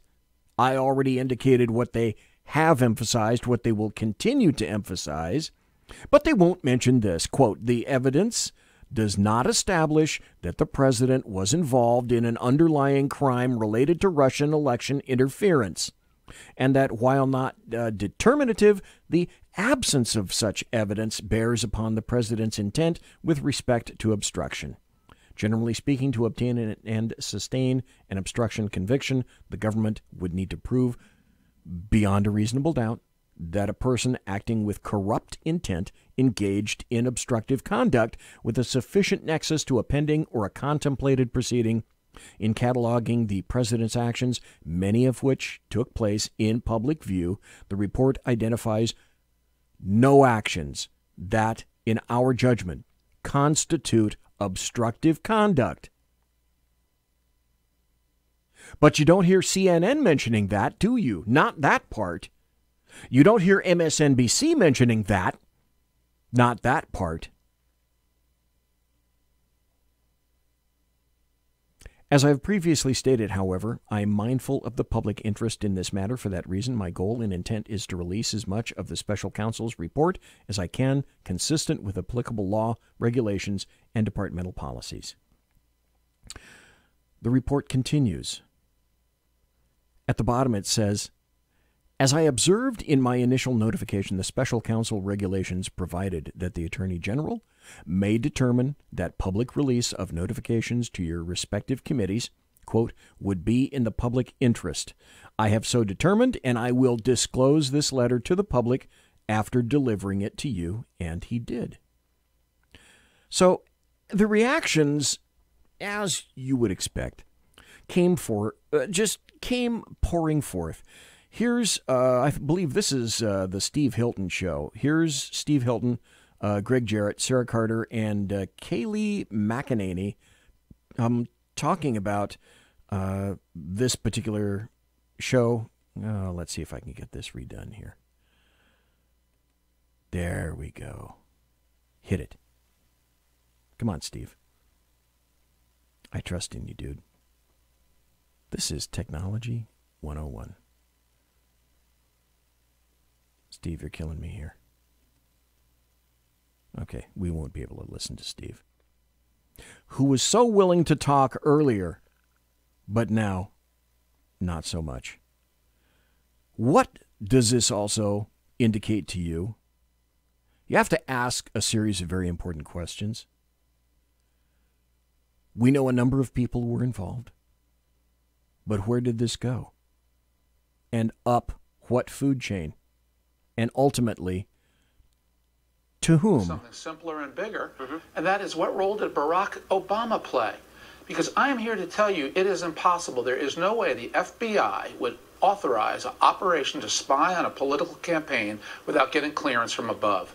And that means taking it to the White House, and it means taking it to the president. Thank you. Not only that, but the wiretapping of Americans, the unmasking and the release of information from an unmasking on Michael Flynn, the biting on the dossier.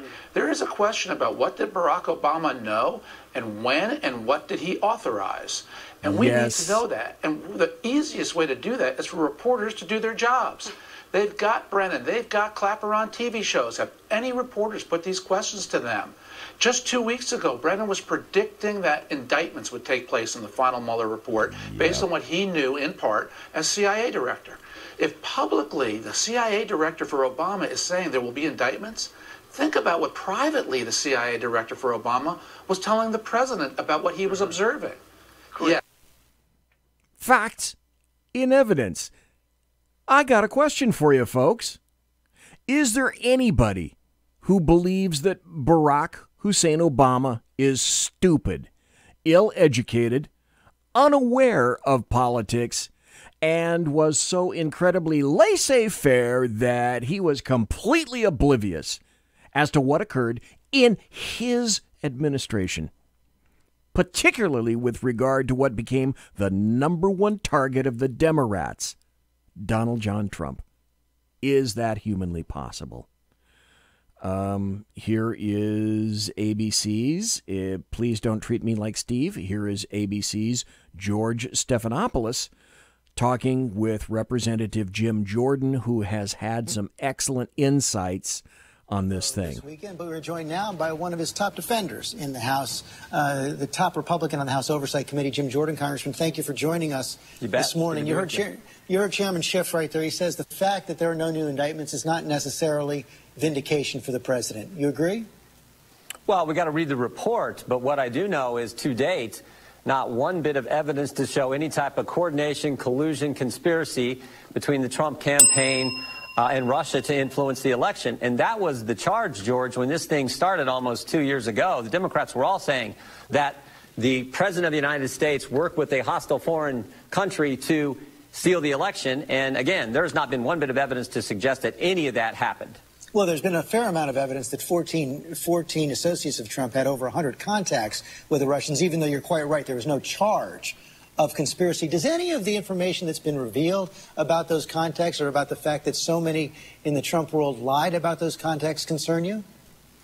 Well, I mean, look. Okay, stop. This is George Stephanopoulos equivocating himself once again, trying to minimize and saying, you know, this report is not all that important because look at the guys that we got caught in this trap. Look, the central charge of the special counsel was to see if there was conspiracy, coordination, or collusion between the Trump campaign and Russia to impact the election. As I've said, that was the focus of the entire special counsel investigation. Thank you. We've not seen any of that. And again, remember, this is Bob Mueller. This was the guy the Democrats and the Republicans, everyone in town said, this is the guy we need for the job. He is the best person we can pick. He is right next to Jesus. He can almost walk on water. This is the guy, and he will have the definitive statement on that fundamental question. We'll see the report, but all indications are that there's not going to be any finding of any collusion whatsoever. And we can't now trust Mueller because he's, he didn't come out with what we're actually looking for, did he? No, he didn't. Huh. Damn. How about the other concern that one of the other concerns that Chairman Schiff raised right there, the fact that President Trump might be compromised because he was pursuing that Trump Tower in Moscow during the campaign, not telling the truth about it, may still be pursuing it today.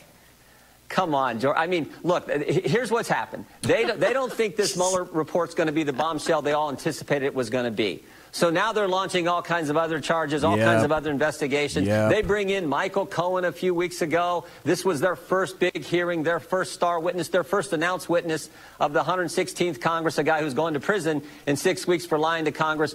They bring him in, and what does he do? He lies again. We think at least 7 times under oath in front of the Congress again. So that's the crazy thing. All right. You've got a proven liar in Michael Cohen, yet the Democrats go out of the way to make sure that they invite a liar back in. So I guess what? He can lie again? I guess. So what happened is the American media maggots did indeed shit car parts following AG Barr's summary of the Mueller report. I told you I'd have something like this, didn't I?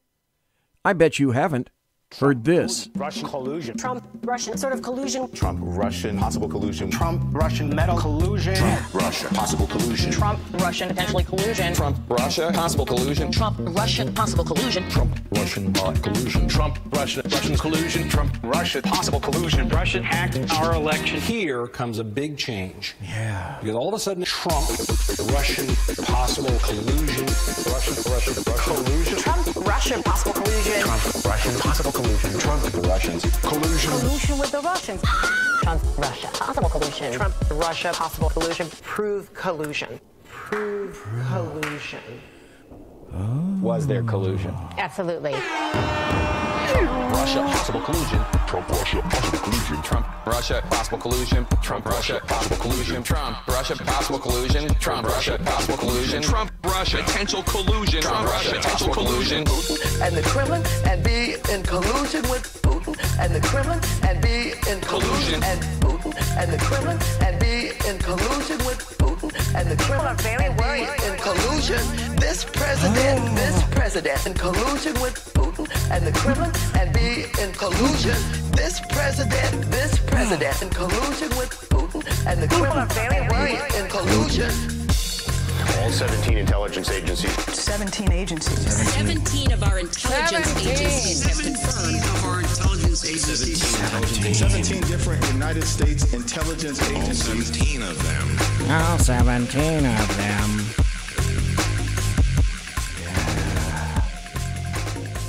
So it's funny because somehow this cut now from Stephen Colbert, for whatever reason, this isn't aging all that well. Here, there, and everywhere to the Late Show. I'm your host, Stephen Colbert.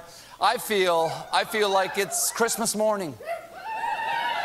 Because all year long, Robert Mueller and his team of legal elves have been busy in their workshop making all the indictments for all the bad little boys and girls. And the magical day we've been waiting for is finally here, 'cause it's the day of Paul Manafort's trial. You guys don't know that Christmas Carol? He's being accused. Manafort Yeah, because that was supremely important, wasn't it? is being accused of a tax evasion, bank fraud. We got him. We got him. We got this Trump by the tail. We have this Trump by his orange hair. We got him. We know we got him. Don't we? But ultimately, he's really on trial for this picture. How does the defendant plead? If it pleases the court. Yeah.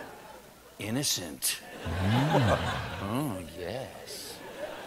Today started with jury selection, or voir dire, which is French for I hope you enjoy toilet wine.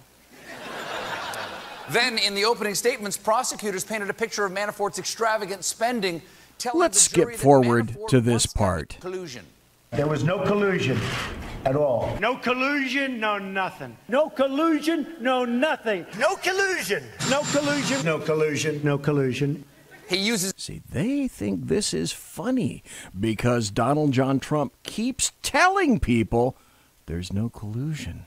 There's nothing there. There's no there. Isn't that odd when Trump keeps getting proven correct time and again? I have a question. And the Democrats keep pushing me in this direction. I have a question.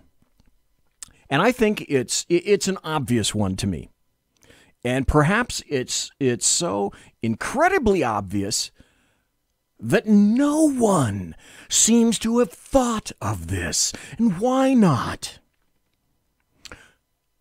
Dear Adam Schiff, Nancy Pelosi, Maxine Waters, Jerry Nadler, Cory Booker, Kamala Harris, James Comey, et al. You all swear you have proof of President Trump colluding with Russia, or Russia having influenced our election for Trump against Clinton. I'm pretty sure, but the last time I checked, you guys all have index fingers. Or at least you have a staff who possess index fingers. Why is it that you didn't utilize said device, the Mark I Model 1 finger, and dial up the Mueller team? Something like this. Say, Bob, old buddy, I got some evidence for you. And then you give it to him. So if this evidence was there, what would keep you from proffering this evidence? You could have done this every day for the past 2 years. You could have dialed Robert Mueller, gotten his line, gotten somebody on his staff. You could have done that every day for the past 2 years. Yet either one of two things happened. Number one, you simply forgot to in the daily rush of your hectic lives. Or number two, you never had any fucking evidence in the first place. Me, I'm going with number two. We know the FBI was biased, and there are numerous facts in evidence that happen to be regarding that. And unfortunately, this is not going to play for me. This is one of those stupid Fox cuts. I may have to refresh all over again just to see if this thing will play for me, because some of it is actually pretty good, and I wish I could play some of these audio cuts. So I had to refresh this, and oh, okay, here we go. Oh, I forgot to let you hear this. Here are the American media maggots in full-on continuous Trump derangement syndrome mode. Let's listen. But we do know this. The Russians offered help. The campaign accepted help. The Russians gave help, and the president made full use of that help. Adam Schiff. Adam, where's your finger? And that is pretty damning, whether it is proof beyond a reasonable doubt of conspiracy or not. Let's see what happens. Adam, where's your finger? They're going to do the investigations, and I want the Democrats to be poised with all kinds of research and information to do the drilling down that I think is necessary to understand what Trump has done in connection with the Russians to undermine our democracy. Maxine Waters, where's your finger? Well, I think they're getting closer to knowing that the truth's going to come out, that there was activities with the Trump campaign in Russia and releasing those hacks and guiding them to the states and the localities where they came from. Some of that was Jared Kushner's This is Representative Stephen Cohen. responsibilities. Democrat. Some of it was Donald Jr. Tennessee. I think you're going to probably see indictments of both of those people. Representative Cohen, where's your finger? There are indictments in this president's future. They're coming. Whether they're after his presidency or during it, obviously the Department of Justice said cannot indict a sitting president. Okay, Jerry Nadler, where's your finger? We believe we may well have a criminal in the White House, and the next step is going to be the Trump family itself. I expect that there's a good likelihood Jared Kushner will be indicted for money laundering, and then we're going to have to see how far the Russian involvement goes. This is serious business. These people are undermining our democracy. Right. Hey, Howard Dean, where's your finger? All you guys, where's your finger? Like I said, we know the FBI was biased. All right, get this. Newly revealed text messages between FBI's lovers Peter Strzok and Lisa Page show the couple were apparently involved in a scheme to leak stories to the press. All right, so this happened in April of 2017, and Peter Strzok, he Well, wait a minute, that runs in the FBI, because that's what James Comey did, too. texted Page and said, I have literally just gone to find this phone to tell you I want to talk to you about media leak strategy with the DOJ before you go. Is that legal? What does it mean for the FBI and the DOJ? Let's talk to Fox News senior judicial analyst, Judge Andrew Napolitano. So, Judge, it sounds like what they were doing was, between the dossier and the leaks, they were going to the FISA people and saying, hey, look, we've got this evidence. We've got these news stories that essentially they were using as evidence. So, by the way, you did know that, folks, right? You did know that part and parcel of the information implanted in an affidavit submitted by the FBI to the FISA court was a Yahoo News story. A Yahoo News story is considered evidence, I guess, if you're in the FBI. Right before we came on air, Comey looked at me and said, FBI leaks, unbelievable. It's not unbelievable. The federal government is the best leaker in the world, and they do this when they want to target a person. Who do they target? Yes. Their boss, the President of the United States, by leaking information to the press and then using the press sources as a basis to get a FISA warrant. This was in 2017. Correct. I have been a critic of FISA for 40 years. It's been around since 1978. It lowers the standard for issuing a warrant. And it's so secret. Okay, let me tell you something that you may not know about FISA, because I have, in fact, worked for the FBI. Think of this. Think grand jury ham sandwich. And now I think you'll get the relationship between the FBI submitting various affidavits to a FISA court, or perhaps a series of FISA courts. The Mueller report summary is out. The leftist Democrats and the American media maggots, having been thwarted once again more by facts, are busy making sure they reset all the goalposts, changing the equations. They're reframing all the accusations, and they're generally, like I say, they're shitting car parts. The question is, what next? Okay, does the report itself get released? Joining us now, Senate Judiciary Committee Chairman, Senator Lindsey Graham. Senator, a lot of this falls now on your shoulders. I see you laughing, but you know, no, I've enjoyed listening. Anything that you heard me say that's wrong? No, I mean, you know, we're not going to try these people on cable television. We're going to put it through the rule of law, right? That's what you want. Whoa, That's what it, totally agree. Yeah. I believe in due process, the presumption of innocence. Yes. Absolutely, and you've been consistent on that. Here's what I want to find out. Did they exonerate Clinton because they had a political bias? Did they ignore all the facts because if they indict her, they know she... Wait a minute. Is this Lindsey Graham actually asking pertinent questions? Can't beat Trump, and they wanted Trump to lose. Was the counterintelligence investigation a backdoor way of spying on Trump? There's real no evidence of working with Russia. They just used it as an excuse. Was the FISA warrant obtained unlawfully based on fraudulent documentation to surveil the campaign? Those are the things that I think you want to know about and I want to know about.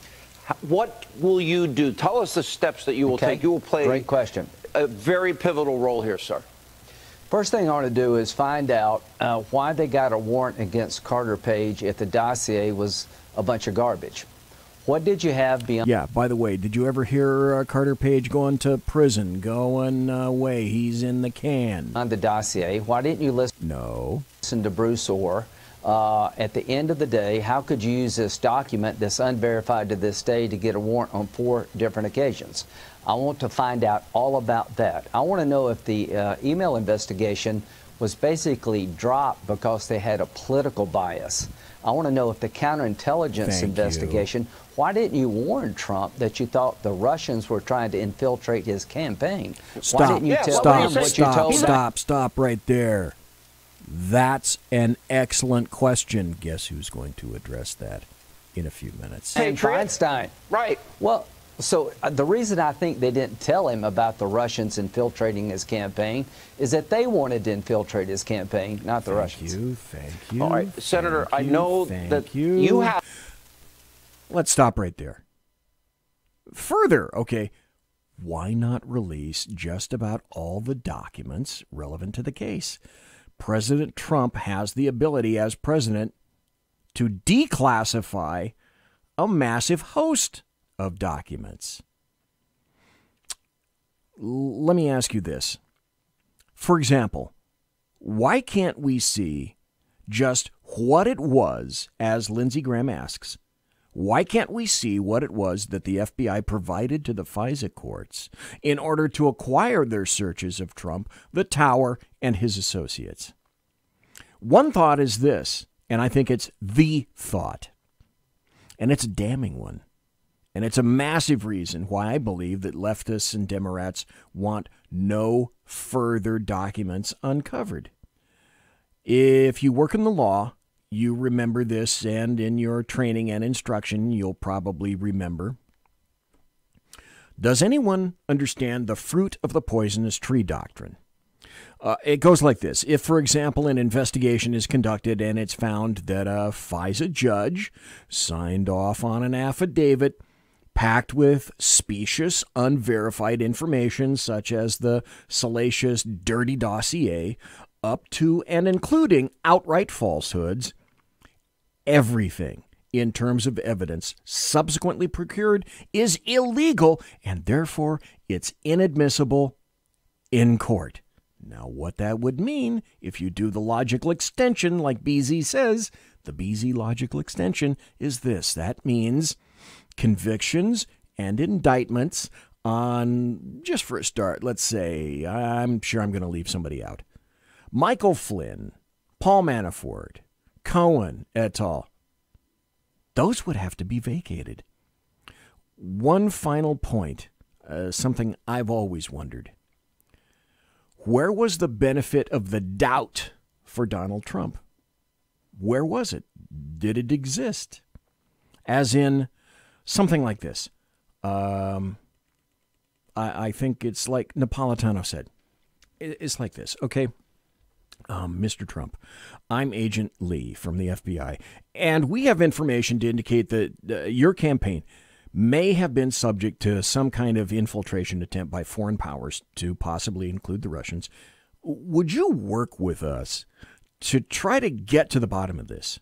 You know, like what happened to California Senator Dianne Feinstein when it was discovered that she had a Chinese operative as her driver and personal attaché for 10 years in her office with access to highly sensitive documents and information. The FBI managed to afford Senator Dianne Feinstein the benefit of the doubt. I covered this, and I wrote about this back in August of 2018 last year. Here's an article. Feinstein was mortified by the FBI allegation that a staffer was a spy for China. U.S. Senator Dianne Feinstein fired a staffer a few years back who was allegedly part of an effort to spy and pass on political intelligence to the Chinese government. Imagine that. The FBI informed Feinstein, then chairwoman of the Senate Intelligence Committee, still is, by the way, about 5 years ago that the staffer and allegations that the staffer was a spy.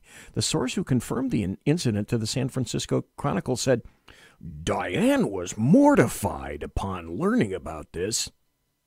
Okay, well, my guess would be certainly Donald Trump would have been mortified to learn that something like that happened on his campaign as well. But let's ask ourselves a fundamental question. Could it be remotely possible that the Chinese determined to insert an agent directly into Feinstein's vehicle because she was the chair, like I said, of the Senate Committee on Intelligence, a committee on which she still sits?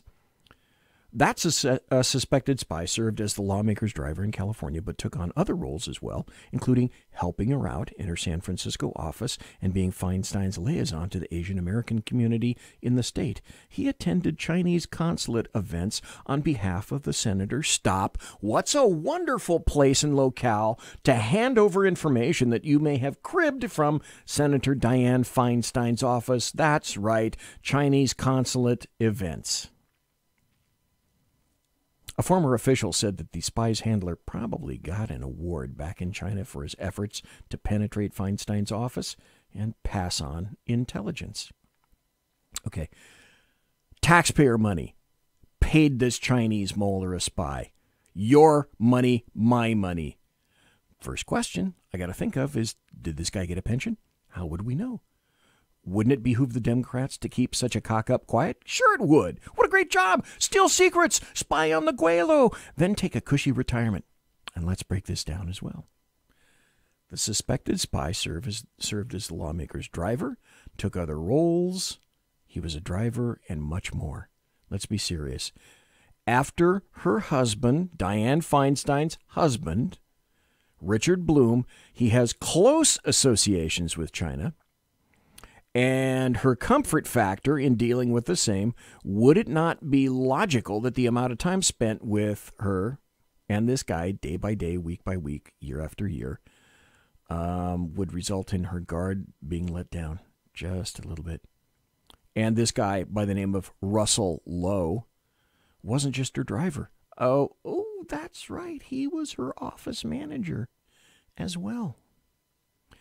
And you do know that Dianne Feinstein's ties to China, roll with me on this. I'm going somewhere with this, so roll with me on this if you would. Senator Dianne Feinstein's ties to China go way deeper than just some office spy.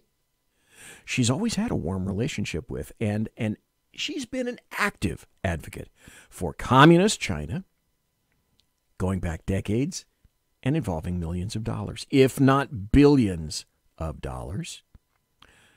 As media intelligence agency and political scrutiny of foreign meddling is seemingly at its apex, a story with big national security implications involving a high-ranking senator with access to America's most sensitive intelligence information, he's been hiding in plain sight. So they have to ask themselves, did the senator expose herself to potential blackmail or the public to danger through leakage of sensitive, highly classified information? Is firing really the proper punishment for providing political intelligence to a foreign power? Okay, by now I think you get my point. The FBI decided to do Senator Dianne Feinstein a solid by notifying her and her staff of the potential threat from within due to this guy Lowe. They told her something similar to, "We think you have a Chinese spy problem." That's exactly what the FBI did not do for the Donald Trump campaign. They could have taken the staff and then candidate nominee Donald Trump aside, and they could have said something similar to, just thought you should know, we think you have something of a Russian problem, kind of like Dianne Feinstein. But no. Okay, so the next logical question, perhaps the final logical question you have to ask yourself is, what was the difference? Then I found out you have to ask yourself another question, and answered, oh yeah, wasn't Robert Mueller the FBI director during that time when the spy in Feinstein's office was exposed in 2013, early 2013? Why, yes, he was. Bob Mueller was FBI director at that time. Comey wasn't appointed until September of 2013. So what's the difference in these two scenarios? The difference is Donald John Trump.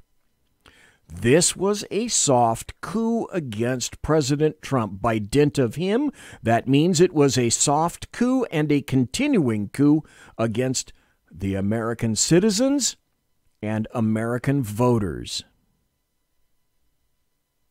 This story is still unfolding, and it's going to continue to unfold. But wait. There's more. Monsieur has unlocked!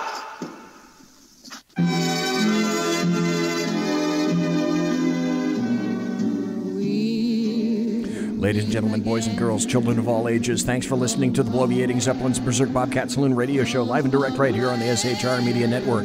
If you want to contact me, you can find me on Twitter at BZEP, at BZEP, and on my blog at bloviatingzeppelin.net. Thanks to Redcon One Media for simulcasting my show. Promotional consideration is by the Lockheed Martin Skunk Works, the Boeing Company, if it ain't Boeing, I ain't going, and of course Pratt & Whitney Engines. Thrust, you can trust. Tiaras by My Little Pony. Thanks to my personal KC-135 Kettle One refueling team, with whom I will be concerting in less than an hour. Thank you ever so kindly for listening live. Thanks ever so kindly to Ken McClenton of TECN. Thanks to you for being in chat. Thanks for listening in podcast. I appreciate each and every one of you guys. Thanks for taking out of your busy day or night in order to do so. Tomorrow, Sackheads Against Tyranny. It's a Shat Show. Folks, God bless. Take care. Be safe.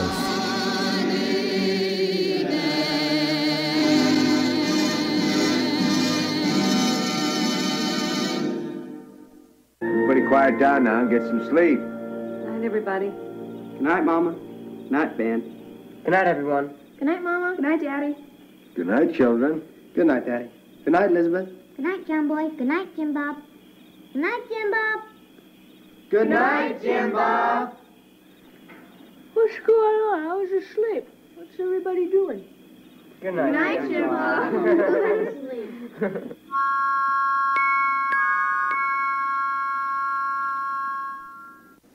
Good night, and good luck.